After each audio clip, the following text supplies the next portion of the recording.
The RCMP went public today on a story we've been breaking all week here on The National, telling reporters what we've been telling you, the identities of some of the young Canadian terrorists involved in the African gas plant attack that left dozens dead.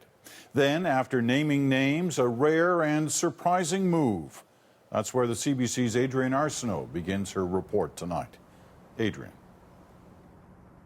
Peter, every day that goes by, the story starts to unfold a little bit more. To date, official response has been sparse, but that is starting to change. Possibly years after two and maybe more young men left on their murderous mission, months after they died as terrorists in Algeria, the RCMP finally officially acknowledged what most now know, that the remains of Canadians Chris Katsarubis and Ali Medledge were found among the dead militants. The RCMP saying today it needs help. Anyone with information such as who have assisted them in departing Canada or any other information that may assist with our investigation into this matter are encouraged to call the National Security. Tracking the travels of the young men still urgent. And a CBC investigation can now reveal more about what happened with the third young man in that group from London South Secondary, Aaron Yoon, who traveled overseas with his friends Ali and Chris. He is in this prison in Nouakchott, the capital of Mauritania. He's been there since before January's attack on the gas plant. Before being arrested, he was here at this religious school in Mauritania with reportedly Americans and Europeans studying the Quran. Something happened to make authorities suspicious. What that was is not yet clear. But he's been jailed since at least the summer of 2012, known by his Muslim name, Haroun Youn. We reached a human rights activist in Mauritania.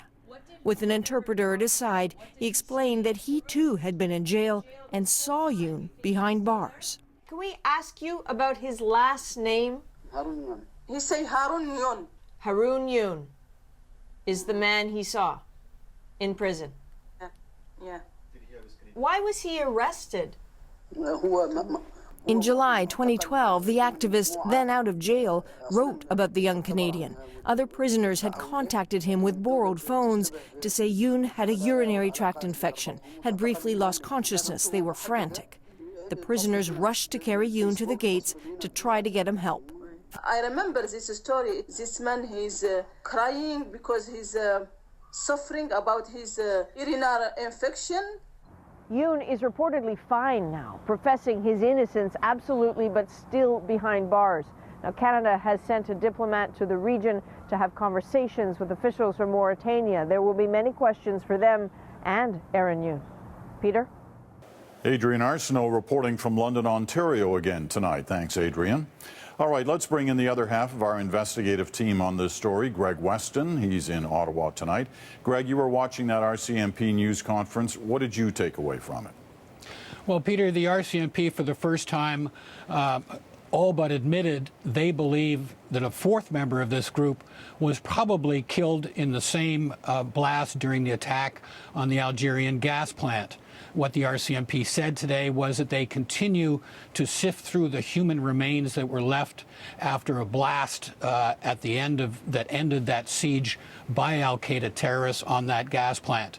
And that means they're sifting through looking for that, what they believe to be the fourth member of that group who would have been killed in that attack. The other thing that I found interesting, and Adrienne mentioned it in her report, was the fact that the RCMP are putting up a 1-800 number looking for the public's help. Your thoughts on that? Well, it does seem a little odd that they would be asking for the public help right now when the RCMP and CSIS have been watching this group as far back as 2007. Really, what is more likely, Peter, is they are looking for those who would turn teenagers into terrorists.